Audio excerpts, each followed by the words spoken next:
So I wanted to tell you guys something about Stingray attacks, right? A lot of you are worried about Stingray attacks. First of all, you need to know a little bit more about Stingray attacks, not just how they work, but also the limitations of Stingray attacks.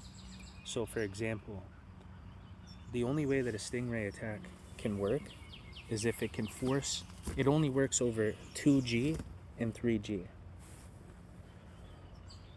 Most phones nowadays, in most companies it uses 4G and 5G, right? Sometimes your phone can be forced to use 2G and 3G, so that way that they can actually decrypt the traffic by intercepting your network, basically acting as a cell phone tower and then creating a man-in-the-middle attack, right? And then all of your data, texting, everything that you do on your phone is, going to the cell, but it's their tower cell that they've created and altered to basically, steal your traffic, and then they have to decrypt it. Once you get the traffic, you have to decrypt it in order to actually analyze it, and then you have to know how to analyze it. So it's really technical, but they can only do that over a 2G or a 3G network. If it's 4 or 5G, it can't be decrypted. They've found a way around that. So usually they get these towers or cell. It's basically like an internet router, but an older one that they could, an older model that they could actually change the software on it, like change the rootkit on it, type of a thing, reinstall a different fresh Linux operating system on it or something, I remember reading up on it a little bit about that part, but I'm not too fond of it, because once I heard that the limitations of a Stingray attack, I basically realized that it's kind of useless. It doesn't really work. It's not going to work anymore, and that's kind of what they were saying, is that it doesn't really work anymore because phones use 4G and 5G networks now, and it only works from a cell tower that they've intercepted or altered, that is a 3G or a 2G cell. I forget the term that describes, it's like a router, but it's actually a cell tower signal. It gives off a cell tower signal. I forget what it's called, but it's called a cell. But anyways, this is how this works, right? Because I did some research on it, and I'm just trying to relay that information. But I also have a setting on my phone that I want to show you guys right there. It says allow. This is what you need to look at in your phone, because this was turned on by default. It says access point names in settings of my Android phone. You might have it on your phone too. And it says allow 2G. So 2G is less secure, as it says right here, right? 2G is less secure but may improve your connection in some locations for emergency calls. Yeah, right. So they had that turned on by default, right? So I turned that off, and that was from research that I did about this type of a thing. Okay, so that's what I mean about how they force your phone into a 2G or a 3G, and then they can decrypt and intercept your traffic. But here's another limitation. Even if they achieve that, the cell tower, the fake one that they've created, that they altered, right? It only works if it's within 3 to 5 meters away from your phone. So this fake cell tower, that the Stingray, right, that's intercepting your traffic, has to be within meters away from you. It's like 5 to 10 meters actually, or something like that. Like it was within your apartment, so it would have to be close enough where you could figure out where it is. or it would have to be right in your living environment, which, you know, you would be able to find it. If that's a good sign, that's good news. That means that you have access to it, because if we know that this only works, a stem cell, I think it was called, I forget, but if the Stingray actually works, anyways, you know what I'm trying to say, right? I'm just trying to figure this out. I'm trying to hash this out with you guys, right? But because I learned all this stuff, you know, and a lot of people don't know about this stuff, right?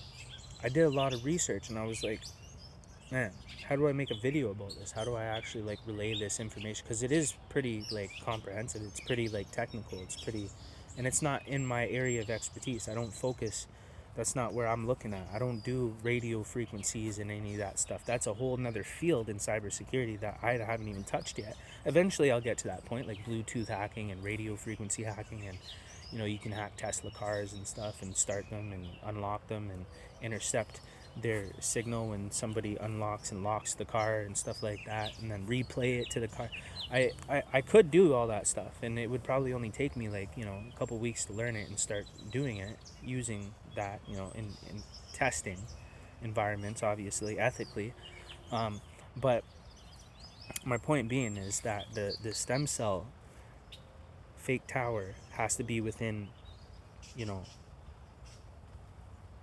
5 to 10 meters away from you, and that's like right here, like right around you. So it has to be in your apartment. It's going to be near you or in the apartment beside you, type of a thing, right?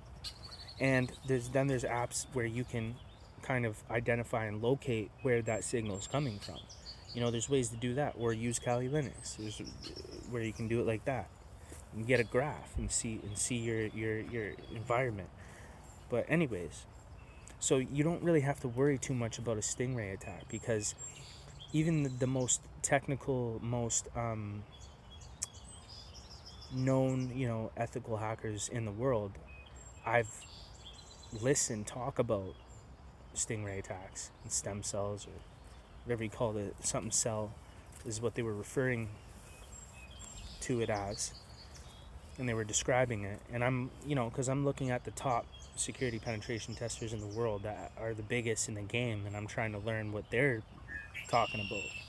So I, you know, watched a whole, you know, 2-3 hour video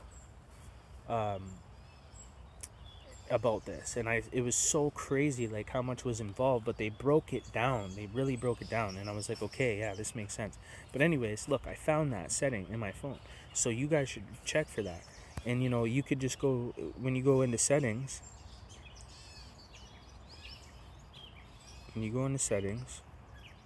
can just type right here 2G, boom, click on allow 2G, and you found it. It was hiding right there. Boom. Turn that off. Mine's off right now. But you see, it says preferred network type 5G recommended. So it's set to 5G.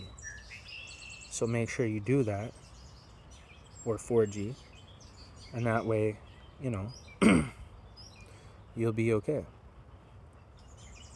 But that was my point. I just wanted to explain that, guy, you know, that to you guys, that there's two things that have to happen for this to work, for a Stingray attack to work, and that's, it has to be within the stem cell has to be within 5 feet of you, or 5 meters, and the your setting could be allowing 2G to be forced, and then also if you're not using a 4 or 5G, then they can decrypt it. It'll work, right? But we're all using 4 and 5G now, so you shouldn't be using